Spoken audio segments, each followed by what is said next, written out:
here we go. So we have one long screw and four shorter screws, still long though.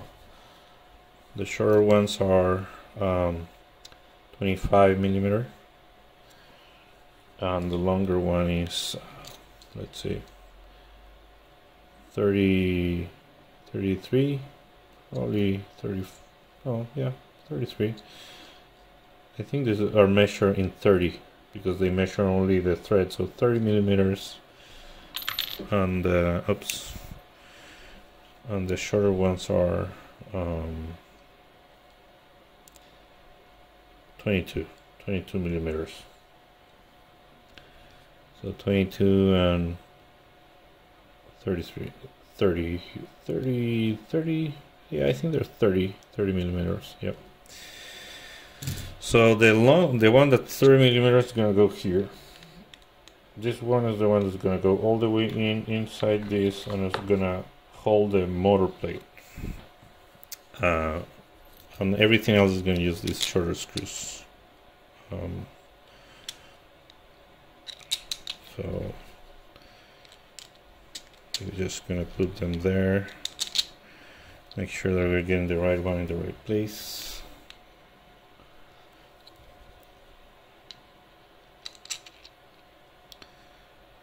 There's one missing that fell here. So now I'm gonna screw this down. I'm gonna put it right there. So I'm just gonna screw this up, and I'll screw this here too. I'll be back in a second. Okay, so now I screw all these screws. So if you see the plate there, this is grabbed by this screw now. So if you want to remove the motor, you need to remove that screw and these two screws. The motor with the plate will come completely off. If you want to remove the gearbox, you remove these two screws and this screw, and the whole gearbox will come off. So I try to design it very modular, so it's easy to work with. And you know, if you need to change spool, recalibrate pinion or change pinion, whatever, you have these 4 spots to mount the cage, and then you have these 3 holes on each side to mount the upper link. Let me, this thing doesn't want to, there. 3 holes to mount the upper link, and then the one at the bottom to mount the trailing arms. So if you see, that's why I cut it this way, because it leaves some protection for the transfer. So the same in the other side. So without further ado, we'll bring the Yeti rear that we have here. Oops. There we go. So this is the Yeti rear. So we have the standard Yeti drive shaft. So this drive shaft, by the way, you need here. This is an important point. Like in the drive shaft, since this is pretty like way more on the rear compared to a standard Yeti build, you'll need a shorter drive shaft. So the shorter this drive shaft go is 88 millimeter end to end. So you need a drive shaft that is able to do that, and I found this incision drive shaft that is supposed to go in the front of an SCX10. That works perfectly. Okay, so we're gonna put this first now. Yes.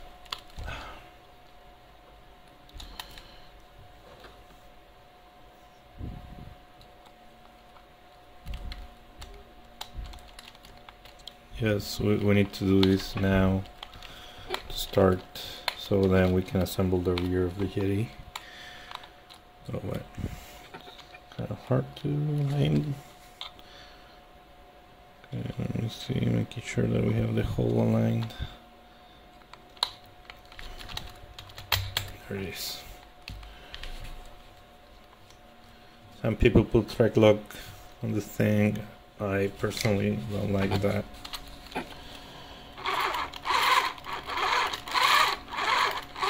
If I can easily, you know, spin this, usually it's because everything is good.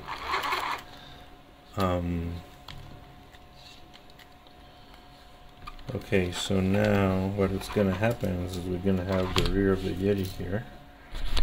So, by the way, we could have done all these, removing this whole mount. Like, we could remove the skid with everything else, build this up, and then just connect it. There are just different ways, different order of execution when it's about building the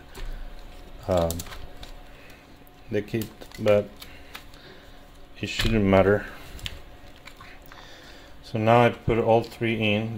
They go inside, so they're already kind of secure. Now we need to put screws upside down, grabbing these legs, the same way that you do it in the Yeti, actually. And then we'll need to put screws. We'll need to put this there, screw there, and then put the upper links there. So just gonna put all the screws and come back in it. One important mention, like the screws that attach the links that goes in here and in here, they need to be 25mm long. They can be longer than that, but that's kind of the ideal distance to use all the mounting material here, all the mounting part. So 25mm long is about the full width of that mounting holes, so that will secure everything up. And to screw this up, you need a screw there going up, and in this one I use these are 16mm or so. You could use the standard ones that comes with the Yeti, but basically you can put bigger screws there if you want to, but these one are gonna do the job. So yeah, I'm gonna screw all that up and come back. Okay, so I just finished putting everything together. So I put that screw there, that screw there, so those 4 screws are holding up the cage now. I also put these 2 screws there. I choose the upper position because that's how the Yeti comes, the Yeti kit at least comes stock. So I thought, okay, let's do it that way. I guess we'll need to play around with the tuning. Same thing here. So yep, and that's the rig basically ready to run. Let me take out the camera for a second. So that's a rig ready to run. You guys can see that everything spins as expected.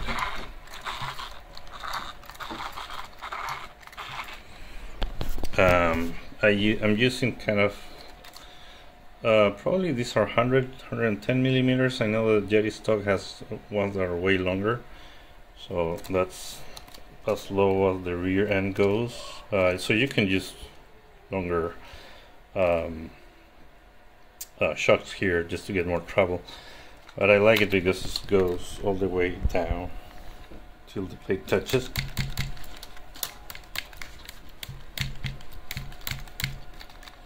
Right, so yeah, and that's basically it.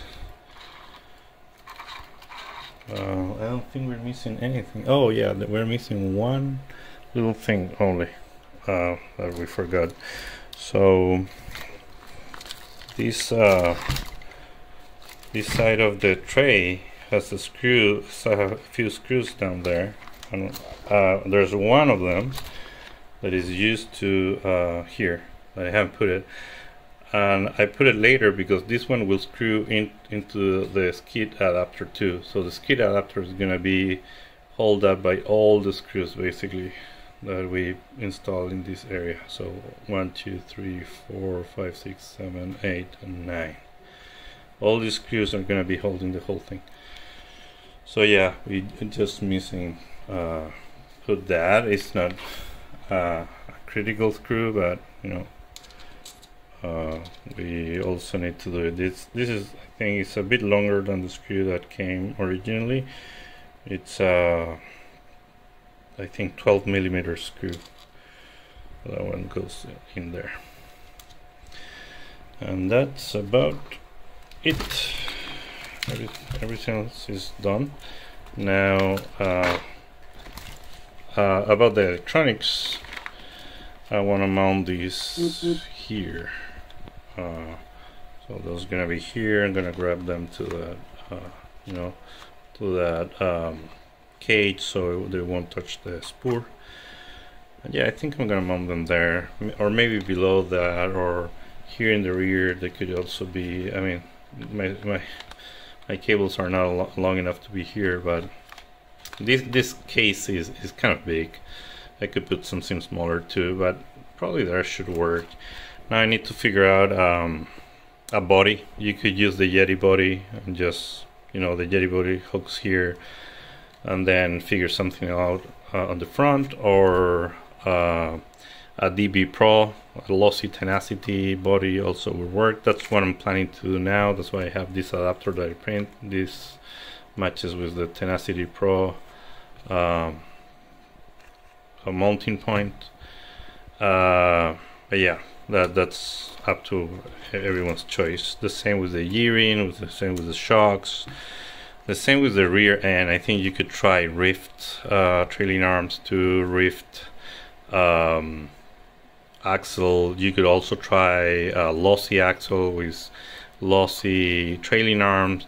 It's all about making sure that the gearing of the axle is right.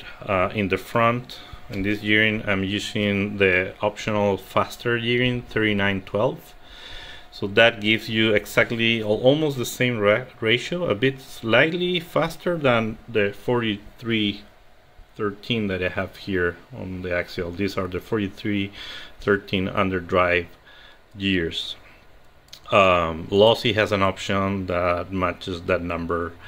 The Rift has an option that matches this number as well. So you can try many different trailing arms in the rear with the same setup.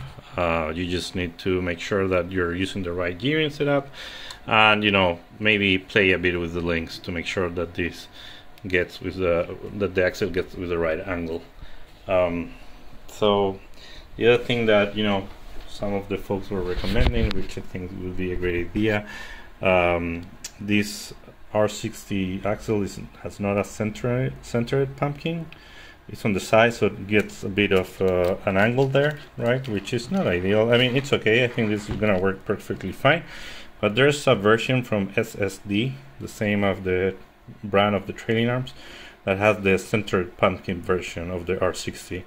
And if you do, well, if you use the lossy rock race axles here, you would also get the central pumpkin, and that will get a better geometry to that shaft. That's kind of a bit of an angle there, but it's not a problem at all.